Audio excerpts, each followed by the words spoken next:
वज़ीर आला खैबर पख्तूनख्वा सुहेल अफरीदी पहुंचे अपने लीडर इमरान खान से मिलने के लिए अडयाला जेल।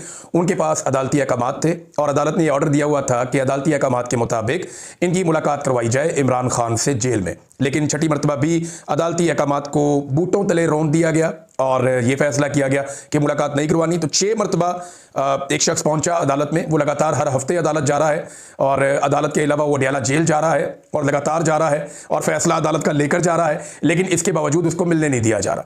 तो हुज्जत तमाम हो रही है। इसके बाद भी जब कभी सुहेल अफरीदी ने कहा कि मैं एहतजाज का रास्ता अपनाऊंगा तो बहुत सारे टाउट्स मैदान में आ जाएंगे और वो कहेंगे जी मईशत तबाह होने लगी है, वो कहेंगे जी देखें ये ज्यादती कर रहे हैं, वो कहेंगे देखें जी ये चढ़ दौड़े हैं। तो ये सारी चीज़ें उन्हें अभी देखनी चाहिए कि जब आप किसी को दीवार के साथ लगाते हैं, आईनी और कानूनी हक आप नहीं देते, जब आप अदालती अहकामात को बूटों तले रोन देते हैं, तो फिर लोगों के पास एहतजाज के अलावा कोई और रास्ता बचता नहीं है। पूरी दुनिया में ऐसा ही होता है ना, जहां जहां पे लोग एहतजाज का रास्ता अपनाते हैं वो सिस्टम से तंग आकर अपनाते हैं। उन्हें पता चल जाता है कि सिस्टम काम ही नहीं कर रहा। यहां से आगे सिर्फ एहतजाज एक ऐसी चीज है जो सिस्टम को काम करने पर मजबूर कर सकती है। तो बहरहाल सुहेल अफरीदी साहब गए और उनके बारे में 2-4 प्रोपेगेंडा थोड़े मैं आपको बताया दूं। एक तो यह है कि वफाकी हुकूमत के एक वजीर ने यह बात कंफर्म कर दी कि सुहेल अफरीदी की लगातार जासूसी की जा रही है। यानी पाकिस्तान की फेडरेशन लगातार एक वजीर आला की जासूसी कर रही है। जासूसी करना आज खुद एक नामुनासिब और गलत चीज़ है। आइन आपको आज़ादी का हक देता है, लेकिन अपने ही शहरियों की और ख़ास तौर पे एक वज़ीर आला की जासूसी करना ये इंतहाई नामुनासिब और घटिया हरकत है। और जासूसी की जा रही है, ये फेडरेशन को कमज़ोर करने की एक साजिश तो हो सकती है, लेकिन ये पाकिस्तान को मजबूत करने का कोई काम नहीं हो सकता। उसकी वजह यह है कि जब आप इस किस्म की हरकतें करेंगे, एक सूबे के आइनी सरबराह की आप जासूसी करेंगे और फिर आप उसका बरमला इजहार भी करेंगे कि जनाब हम इजहार भी कर रहे हैं, बता रहे हैं कि हम इस शख्स की जासूसी कर रहे हैं, तो ये आप तौहीन कर रहे हैं उन 4.5 करोड़ लोगों की जिनका वो नुमाइंदा है, या उन वोटरों की जिन्होंने उनको वोट डाले हैं। ये तो लोगों ने एतमाद किया उनके ऊपर। आप होते कौन है जासूसी करने वाले? तो पाकिस्तान को कमजोर करने की साजिश है और ये कुछ नहीं है। एक सवाल पूछा गया वहां पे सुहेल अफरीदी से कि जनाब आप इतना रिएक्शन क्यों देते हैं, इससे तो बात बढ़ जाएगी। तो रिएक्शन जो है वो हमेशा एक्शन का होता है। तो इस पे सुहेल अफरीदी साहब ने बड़ा अच्छा जवाब दिया। उन्होंने कहा जी देखें, फिर इसलिए तो मैं कहता हूं कि एक्शन बंद कर दें, जो गलत एक्शन लिए जा रहे हैं उन्हें बंद कर दें ताकि हमारी जानिब से रिएक्शन ना आए। और देखिए अभी भी सुहेल अफरीदी ना थोड़ा बैक फुट पे रहकर चीजें कर रहे हैं, अभी भी वो मौका दे रहे हैं मौजूदा निजाम को कि सुधर जाओ। मिसाल के तौर पे ये जो एक FIR सुहेल अफरीदी पर करवाई गई, सुहेल अफरीदी ने उसे नो बॉल पर फुल टॉस करार दिया। उन्होंने कहा जी इन्होंने मुझे नो बॉल के ऊपर फुल टॉस दे दिया, मैं चाहूं तो इसी FIR में इनकी दुर्गत बन सकती है, क्योंकि मामला तो बड़ा सादा सादा है ना। वो कहे आओ चलो मैं तुम्हें मस्जिद दिखाता हूं चल के। वज़ीर आला FIA की टीम को ले और लेकर चला जाए वहां पे, मकामी लोगों को इकट्ठा करे और देखो जी FIA को बताओगे यहाँ पे क्या हुआ था।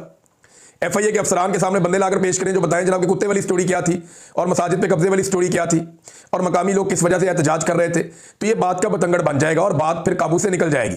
लेकिन सुहेल अफरीदी ने कहा जी हम इसको क्वाश करना चाह रहे हैं। यानी मेरी जाती राय थी कि FIA को सुहेल अफरीदी अगर बुलाते और बुला के उनको इंटरव्यू देते और उनको फंसा लेते, बांध लेते और उन्हें कहते जी ये बंदे इनके भी इंटरव्यूज कर लो जरा जाके, और कहते जनाब इन बंदों से भी पूछो कि इन्होंने क्या देखा और क्या हुआ, तो FIA भी फंस जाती है, हुकूमत भी फंस जाती है। लेकिन वो यहाँ पे ऐसा लगता है कि उन्होंने मौका दिया और ये जो नो बॉल पे फुल टॉस थी इस पे शॉट लगाने से सुहेल अफरीदी साहब ने गुरेज किया। एक और बड़ी अफसोसनाक चीज़ हुई नाज़रीन, ये बहुत ही तकलीफदेह चीज़ है।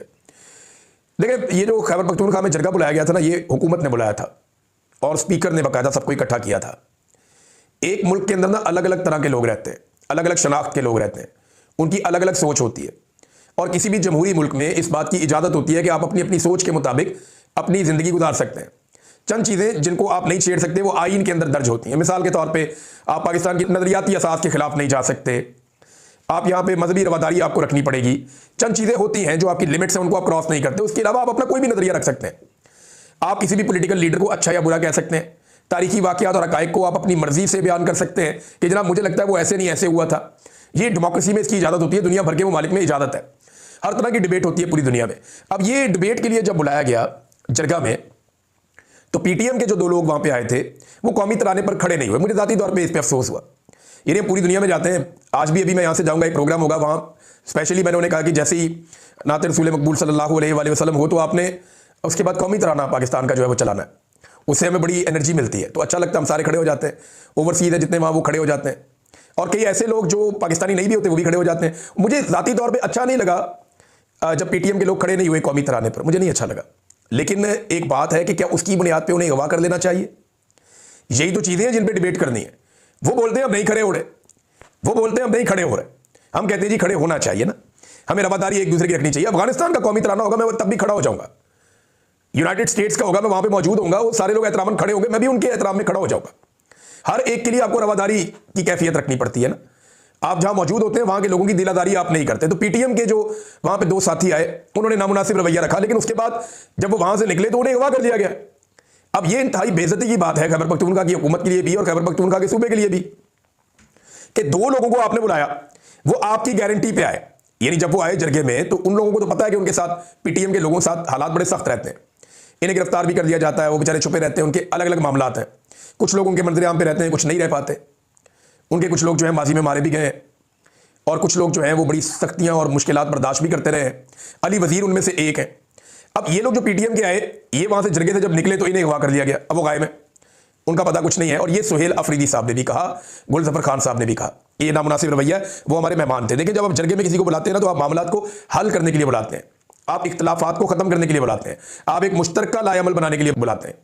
अब वो एक लाएअमल बनाने के लिए आए थे, आज नहीं तो कल वो हमारी बात पे आ जाएंगे, कुछ हम उनकी मान लेंगे, कुछ वो हमारी मान लेंगे, कुछ इंसाफ उनको फराहम कर दिया जाएगा, कुछ वो रियासत के करीब आ जाएंगे। उम्मीद तो ये रखनी चाहिए ना हमेशा, और पॉलिटिकल लोग यही करते हैं। लेकिन जिसके पास डंडा हो, ताकत हो, बंदूक हो, वो कहता उठाओ, गायब करो, मारो, कत्ल करो।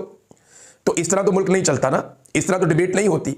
पाकिस्तान में डेमोक्रेसी है, लेकिन अभी हमारे आइन में तो यही लिखा है कि पाकिस्तान में जमहूरियत है। लेकिन पाकिस्तान के वज़ीर दिफा ने तो कह दिया कल कि हमारे डीएनए में जमहूरियत नहीं है, हमारा तो कल्चर नहीं है जमहूरियत का। वो खुद ही उसने कह दिया। वो तो अब आमरीत के दाई बन चुके हैं। अपनी जिंदगी के इस हिस्से में ख्वाजा आसिफ साहब ने अपनी पूरी सियासत को एक दरिया को कूसे में बंद कर दिया। उन्होंने बताया कि उनके डीएनए के अंदर ही जमहूरियत नहीं थी। ये तो वो नौसरबाजी कर रहे थे, दो नंबरी और फ्रॉड कर रहे थे, रंगबाजी कर रहे थे, पूरी दुनिया को बता बता के मैं जमहूरी हूं या मेरा लीडर जमहूरी है। नवाज शरीफ साहब की चेहरे से भी जमहूरियत का नकाब उतरा कल। मियां साहब ने कल बड़ी एक्टिंग की, बड़ा शो करने की कोशिश की, जैसे today I am not happy, यानी मैं बड़ा उदास हूं, मेरा दिल नहीं लग रहा है असेंबली में, मैं बात करने के मूड में भी नहीं हूं। बात करने के लिए था ही कुछ नहीं। 3 दफा का वज़ीर आज़म और पाकिस्तान की एक ऐसी पॉलिटिकल पार्टी जो अभी इक़्तिदार में है, उसका हेड, वो आता है जनाब असेंबली में और एक लफ्ज़ बोले बगैर चला जाता है। बोले क्या, कहे क्या, कहने के लिए बचा ही कुछ नहीं है। और बिला वजह शर्मिंदा होने की एक्टिंग कर रहे हैं या मजबूर होने की एक्टिंग कर रहे हैं। कोई मजबूरी नहीं है, सवाए इसके कि इक़्तिदार की ख्वाहिश है और अवाम का खौफ है। और इसीलिए इमरान खान साहब को जेल में बंद किया हुआ है और हर वो कानून साजी करते जा रहे हैं जिससे इमरान खान साहब को लंबे अरसे तक जेल में बंद रखा जा सके। और अब तो उनके वजीर खुल खुलाकर इमरान खान साहब को कत्ल करने की धमकियां भी देना शुरू हो गए हैं। जैसा कि हनीफ अब्बासी साहब ने, जो रेलवे के वजीर हैं, उन्होंने हाल ही में एक धमकी दी है बड़ी खौफनाक कि वक्त से पहले इमरान खान साहब की फातिहा पढ़ ली जाएगी अगर ये रवैये ना तब्दील किए गए तो नाज़रीन, इस पर जो है वो बड़ा सख्त रद्द-ए-अमल दिया सीएम अफरीदी, सुहेल अफरीदी साहब ने। उन्होंने कहा जी कि ये ज्यादती है और इस पर हमारा बड़ा सख्त रद्द-ए-अमल आएगा। ये हमारी पख्तूनों की और कबायली रवायात को रौंदा जा रहा है। हमने उन्हें बुलाया था और वो आए थे हमारी दावत के ऊपर, 2 लोग पीटीएम के, और उनका गायब हो जाना, इसका बड़ा सख्त रद्द-ए-अमल आएगा, ये जनाब उन्होंने कहा। अच्छा, एक और प्रोपेगेंडा किया जा रहा था और ये प्रोपेगेंडा कुछ साबिक वज़ीर आला गड्डापुर के साथ मुंसलिक कुछ सोशल मीडिया के अकाउंट्स हैं, वो कल से एक प्रोपेगेंडा कर रहे थे कि सुहेल अफरीदी फैसल करीम कुंडी, जो कि गवर्नर है पीपल्स पार्टी का, वहां पे खैबर पख्तूनख्वा में, उसको नई गाड़ी लेकर दे रहा है और पेपर भी लगाया हुआ था एक। तो एक्चुअली अब सुहेल अफरीदी ने क्लियर किया कि ये गड्डापुर साहब के दौर की समरी थी और मैंने इसको मुस्तरद कर दिया। यानी वो जो गंडापुर साहब के लोग ये प्रोपेगेंडा कर रहे थे कि सुहेल अफरीदी ने तो इमरान खान को छुड़वाना था, जनाब ये तो अब गाड़ियां लेकर दे रहा है, तो इस किस्म का प्रोपेगेंडा कुछ ऐसे अकाउंट्स कर रहे थे जो गंडापुर के साथ मुंसलिक है।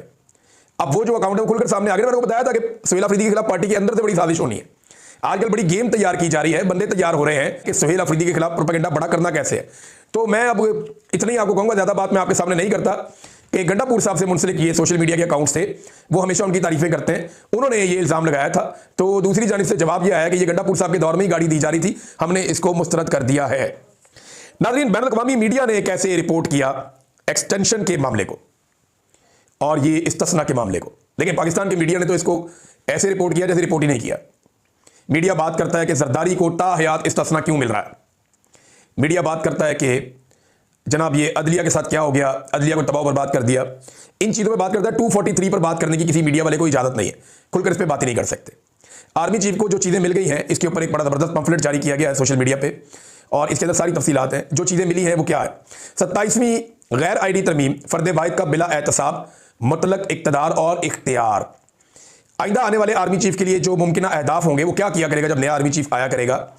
वो माजी के 3 साल के बरक्स आर्मी चीफ का ओहदा 5 साल का हो जाएगा। एक तो उसको ये फ़ायदा होगा। इसके बाद एक्सटेंशन की सियासी तगोदो से बचने के लिए वो खित्ते में एक नई जंग छेड़ेगा और फील्ड मार्शल बनने के बाद अपने मरते दम तक के लिए ये ओहदा लेकर ताहयात अमर हो जाएगा। इसके उसको फायदे क्या होंगे? नंबर 1, उसका ओहदा ताहयात रहेगा। नंबर 2, ताहयात उसको मुराद मिलती रहेगी। नंबर 3, ओहदे से बरतरफी तकरीबन नामुमकिन हद तक मुश्किल हो जाएगी। और नंबर 4, मुसल्लह अफवाज पर फील्ड मार्शल का मुकम्मल कंट्रोल हो जाएगा। नंबर 5, ताहयात इस्तिस्ना उसे मिल जाएगा, यानी मावरा अदालत कत्ल किया जाए, जबरी गुमशुदगियां की जाएं, करप्शन समेत हर किस्म की लाकानूनियत पर एहतसाब नामुमकिन हो जाएगा। और बरतरफी का तरीकाकार सदर के मुआखजे की तरह का, इंपीचमेंट जैसे सदर की जाती है उस तरीके पर इन्होंने इस्तेमाल कर दिया है। यानी पाकिस्तान की 78 साल तारीख में आज तक तो ये नहीं हो सका, तो जो कौम मिलकर या जो मुल्क एक सदर को नहीं आज तक मुआखजा कर सका, वो एक आर्मी चीफ का मुआखजा क्या करेगा? क्या पिद्दी और क्या पिद्दी का शोरबा।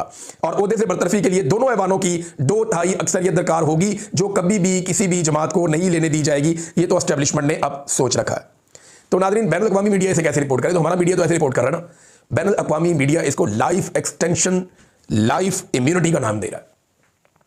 आप बैनुल अक़वामी मीडिया निकालें, जो पाकिस्तान के अंदर 27वीं आईनी तरमीम हुई है, जहां पे भी आप पढ़ेंगे तो आप सर पकड़ के बैठ जाएंगे कि एक्चुअल तो रिपोर्टिंग वो कर रहे हैं कि हमने कैसे अपने आइन को दफन कर दिया, दबाव बर्बाद करके रख दिया। वो पीटीआई वालों ने चाहे मजाक में किया हो, लेकिन जो उन्होंने एक पम्फलेट निकाला ना आइन की ताज़ियत के लिए, वो बिल्कुल दुरुस्त है कि इस तारीख को आइन का इंतकाल हो गया। और वजह जो है वो खौफ इमरान खान, जिसकी वजह से आइन का इंतकाल हुआ है। अब नाज़रीन, एक और जो डेवलपमेंट है वो मैं आपके सामने रखता हूँ। फिर एक कॉलम अंसार अब्बासी साहब ने लिखा, बड़ी इंटरेस्टिंग चीज़ है, मैं आपके साथ शेयर करूँगा। वो बहुत ज़रूरी है क्योंकि उसमें मेरा भी तस्करा उन्होंने नाम लिए बगैर किया है। तो इसमें ना पाकिस्तान ने अमली तौर पे अब ये फैसला कर लिया है कि वो अफगानिस्तान के ऊपर एक हमला करेगा। ये खबर मैं आप आज दे रहा हूँ। आज 13 तारीख है नवंबर की, और मैं आपको बता रहा हूँ कि पाकिस्तान अफगानिस्तान के ऊपर एक हमला करेगा। ये फैसला पाकिस्तान ने कर लिया है और इससे अमेरिका को बड़ी खुशी हासिल होगी। वज़ीर दिफा और वज़ीर दाखिला के बयान छोटे मोटे आ चुके हैं और फील्ड मार्शल और जो इदारा है वो अपनी नीयत पहले ही शो कर चुका है। और ये एक मुख्तसर जंग रहेगी या लंबी हो जाएगी, इसके बारे में किसी को आइडिया नहीं है। पाकिस्तान को सूट करती है एक मुख्तसर जंग, क्योंकि अफगानिस्तान के पास रवायती जंग लड़ने का कोई साजो सामान नहीं है।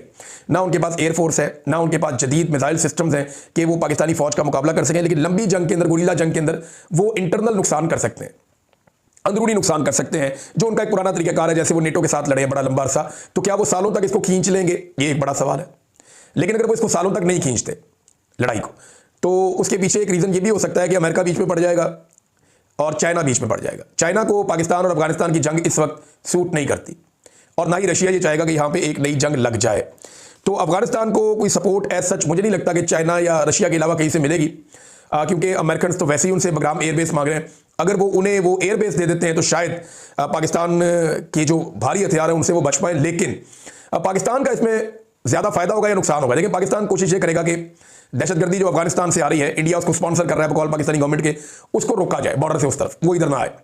ये पाकिस्तान की कोशिश होगी कि ये होना चाहिए। दूसरा, पाकिस्तान की कोशिश होगी एस्टेब्लिशमेंट की कि अमेरिका को किसी तरह हम राजी कर लें, अमेरिका हमसे खुश हो जाए। लेकिन जो अफगानों का लड़ाई का तरीका है वो बड़ा खौफनाक है। वो फिर लंबे अरसे तक कोई ना कोई चीज़ करते रहते हैं। तो पाकिस्तान ने को फतह तो करना नहीं अफगानिस्तान का कोई इलाका, ऐसा सच तो हमारी नीयत है नहीं, और ना हम कोई उनके इलाके छीनना चाहते हैं। ऐसी भी कोई पाकिस्तान की जानिब से कोई स्टेटमेंट या कोई चीज़ ऐसी भी सामने नहीं आई। तो ना फतह अफगानिस्तान ने पाकिस्तान के अंदर किसी इलाके को करना है। होगा ये कि दोनों ममालिक का नुकसान होगा और काफ़ी नुकसान हो जाएगा इस एडवेंचर के नतीजे में, और भारत भी पाकिस्तान के साथ इस बीच में शरारत कर सकता है, क्योंकि ख्वाजा आसिफ ने स्टेटमेंट दिया कि पाकिस्तान जो है वो दोनों सरहदों पे एक साथ लड़ने के लिए तैयार है। भारत से भी लड़ लेगा और अफगानिस्तान से भी लड़ लेगा। क्या हमारी इकॉनमी इसकी इजाज़त देती है? एक बहुत बड़ा सवाल है। दूसरी बात यह है कि पाकिस्तान अफगानिस्तान पे हमला ये कहते हुए करता है कि वहाँ पे वो दहशतगर्द हैं जो हमारी सरजमीन पे अटैक करते हैं। तो इंडिया को भी फिर जवाब मिल जाता है कि वो पाकिस्तान के ऊपर हमला ये कहते हुए करता है कि वहाँ पे जो दहशतगर्द हैं वो हमारी सरजमीन पे हमला करते हैं। मैं आपको एक बात बता रहा हूँ, इंटरनेशनल तनाजुर में मैं इसके अंदर सही गलत की बात नहीं कर रहा कि पाकिस्तान ये कहता है कि अफगानिस्तान से दहशतगर्द आते हैं तो हमने अफगानिस्तान के ऊपर अटैक कर देना है। इंडिया ये कहता है पाकिस्तान से दहशतगर्दी आती है तो हमने पाकिस्तान के ऊपर अटैक कर देना है। तो अगर आप एक जवाब को दुरुस्त समझेंगे तो दूसरे को भी फिर आपको दुरुस्त समझना पड़ेगा। और इंडिया में दहशतगर्दी बहुत थोड़ी होती है, पाकिस्तान में तो दहशतगर्दी के वाकयात तवातर के साथ और बहुत ज्यादा होते हैं जो बड़े अफसोसनाक है। तो नाज़रीन, ये देखते हैं कि इसमें क्या होता है। लेकिन अब जरा आ जाए कॉलम की तरफ जो मैंने आपको तज़किरा किया था। अंसार अब्बासी साहब ने एक और कॉलम लिखा है जिसमें उन्होंने इमरान खान साहब को बहुत ज्यादा समझाने की कोशिश की है कि आप सरेंडर करें, आपकी ये पॉलिसी गलत है। ये जो आपने फैसला किया टक्कर लेने का, या आप टक्कर के लोग जो इस किस्म की बात हुई थी उससे आप मुतासिर हो गए और उसके बाद आपने जो है वो एक टकराव की पॉलिसी इख्तियार कर ली, तो पाकिस्तान तहरीक इंसाफ को क्या मिला?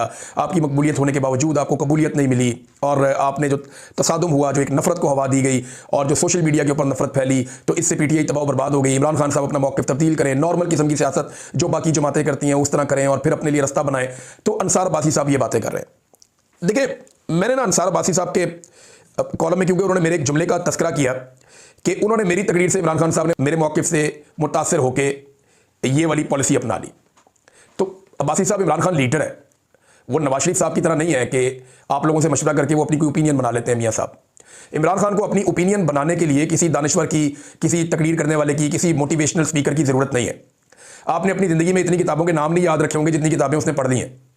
वो इतना बड़ा आदमी है और उसका नॉलेज आप लोगों से बहुत ज़्यादा है। मेरे ख्याल में पाकिस्तान के अंदर जो शानदार दिमाग है उनमें से एक इमरान खान का है। तो उसको आप बेवकूफ़ नहीं बना सकते, ना आप उसको हैंडल कर सकते हैं। इमरान खान साहब अगर एक तकरीर से या कोई एक जुमले से मुतासिर होकर या सोशल मीडिया से मुतासिर होकर ये इसके अंदर कूद गया, आपकी ये सोच है, तो फिर आपकी सोच गलत है। ये एक्चुअली बारीक वारदात कर क्या रहे हैं? ये कर ये रहे हैं कि इमरान खान की सोच का मलबा लोगों पर डाल रहे हैं। वो ये कह रहे हैं कि ये इमरान खान की सोच नहीं है लड़ाई झगड़े की, हम इमरान खान को रास्ता देना चाहते हैं, सारा मलबा लोगों पर डाल दो, इस पर डाल दो, उस पर डाल दो। इमरान खान तो रोज कहता है मुल्क भी मेरा, फौज भी मेरी। कोई और ये कहता है? जब नवाज शरीफ को मिलिट्री एस्टेब्लिशमेंट से प्रॉब्लम था उसने ये कहा था। इमरान खान वाहिद आदमी हो, बार बार कहता है मुल्क भी मेरा और फौज भी मेरी। वो तो ऑन करता है, फौज को तो गाली देता कोई नहीं है, फौज के साथ तो लड़ता कोई नहीं है। लड़ाई तो मिलिट्री एस्टेब्लिशमेंट की घटिया पॉलिसियों पे है। देखिए, आपको नवाज शरीफ अगर आप ढूंढ रहे हैं ना इमरान खान के अंदर, तो वो आपको नहीं मिलेगा। इमरान खान ने जो भी किया वो खुद ही किया। मुझे बताया ना इमरान खान को यहां तक लाया कौन? आपने उसका इंतखाबी निशान छीन लिया, आपने उसको बेगुनाह जेल के अंदर डाल दिया, उसका इलेक्शन चोरी कर लिया, इंसानों का कत्लेआम किया गया, चादर और चार दीवारी का बार बार तकद्दुस पामाल किया। ये किसने किया? सारा कुछ 20-25 हज़ार बंदा गिरफ्तार करके जेलों में डाल दिया। और आपने, यानी मैंने ये तकरीर की जून के आखिर में, और तो 25 मई 2022 को कौन कत्लेआम कर रहा था, लोगों को मार रहा था? तब पुलिस से किसने फेंका था इंसान को? तब किसने गाड़ियां तोड़ी थी, टॉर्चर किया था, तशद्दुद किया था, तबाही फेर दी थी? तब तो इमरान खान साहब डी चौक आने की बजाय वहां से लोगों को इसलिए वापस ले गए थे कि यहां पे बहुत ज्यादा खून खराबा हो जाएगा, और उसने मौका दिया था इस सिस्टम को एक मरतबा फिर चलने के लिए। तो ये कहानियां आप सुनाते हैं, आपको लगता है कि इमरान खान आपके कहने पे सरेंडर कर देगा। देखिए, ये वो लोग हैं जो जालिम को कुछ नहीं कहते लेकिन मजलूम को कोसते रहते हैं कि तू क्यों खड़ा हुआ है, तू क्यों आवाज उठा रहा है, तू जुल्म के सामने झुक क्यों नहीं जाता? क्योंकि इनके अपने आका, इनके अपने लीडर जो है वो जुल्म के सामने झुक गए थे। तो ये कहते हैं इमरान खान भी जुल्म के सामने झुक जाए ताकि सारे एक जैसे हो जाए। लेकिन ऐसे ही सोच के हमें लोग हुआ करते थे यजीद और फिरौन के साथ भी। उन्हें भी ऐसे लोग मैसर थे जो डट जाने वालों को मसलियत की दावत देते रहते थे। इमरान खान साहब को हासिल क्या हुआ, ये आपने सवाल पूछा अंसार अब्बासी साहब।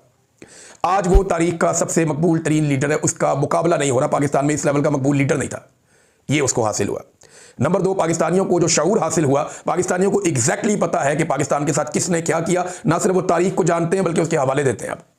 नंबर 3, जो एस्टेब्लिशमेंट की एक बदमाशी है पिछले 70 साल से, वो बेनकाब हो गई। इमरान खान साहब ने कपड़े उतार के चौक में खड़ा कर दिया, बता दिया बादशाह नंगा। ये तो माजी में कभी नहीं हुआ था, ये हासिल हुआ ना, ये तो कौम को फायदा हुआ इसका। फिर जो बरादरी और जुबान और लालच की बुनियाद के ऊपर वोटें पड़ती थी, आज वो नजरिए की बुनियाद के ऊपर वोटें पड़ती हैं पाकिस्तान में। ये इमरान खान साहब ने हासिल किया। फिर जो एक सियासी माफिया को बेनकाब किया, बहुत सारे सहूलतकारों को और तमाम शोबों में छुपे हुए ऐसे गिद्धों को बेनकाब किया जो हमेशा लोगों की सियासी लाशें नोच कर उनका गोश्त खाकर अपना गुजारा करते थे। झूठा करने वाले बेशुमार ऐसे लोगों को बेनकाब किया जो आज भी जालिम को नहीं रोकते, मजलूम को बुरा कहते हैं।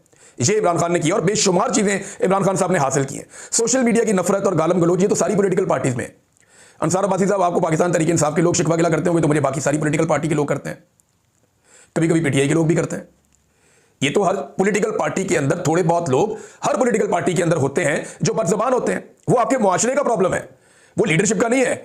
मरियम नवाज बेशुमार ऐसे ट्विटर अकाउंट्स को और सोशल मीडिया अकाउंट्स को खुद फॉलो करती है जो गंदी मां बहन की घटिया गालियां देते हैं। इमरान खान एक को भी फॉलो नहीं करता। कभी अंसार अब्बासी साहब इस पे बात की है आपने? माँ और बहनों को गंदी गालियां देने वाले लोगों की निजी जिंदगी के ऊपर कीचड़ उछालने वालों को शरीफ खानदान बुलाकर इज्जत अफजाई करता है, अपने साथ बिठाता है। कभी इस पर बात की है आपने? इमरान खान तो ऐसा नहीं करता। उसने तो कभी किसी को नहीं कहा कि ये कहो और ये करो। इमरान खान की पार्टी में आज कितने पार्लियामेंटेरियंस हैं, उनमें से किसके मुंह से आप गालियां सुनते हैं? लेकिन मैं आपको बेशुमार दिखाता हूं पीएमएलएन के और पीपल्स पार्टी के जो गालियां देते हैं, बदतमीजी करते हैं। तो ये इस हमाम के अंदर सारे लोग तकरीबन एक जैसे नंगे होते हैं, क्योंकि एक सोसाइटी है ना, एक सोसाइटी है, उसका एक हिस्सा जो है उसकी जुबान थोड़ी सी बुरी है।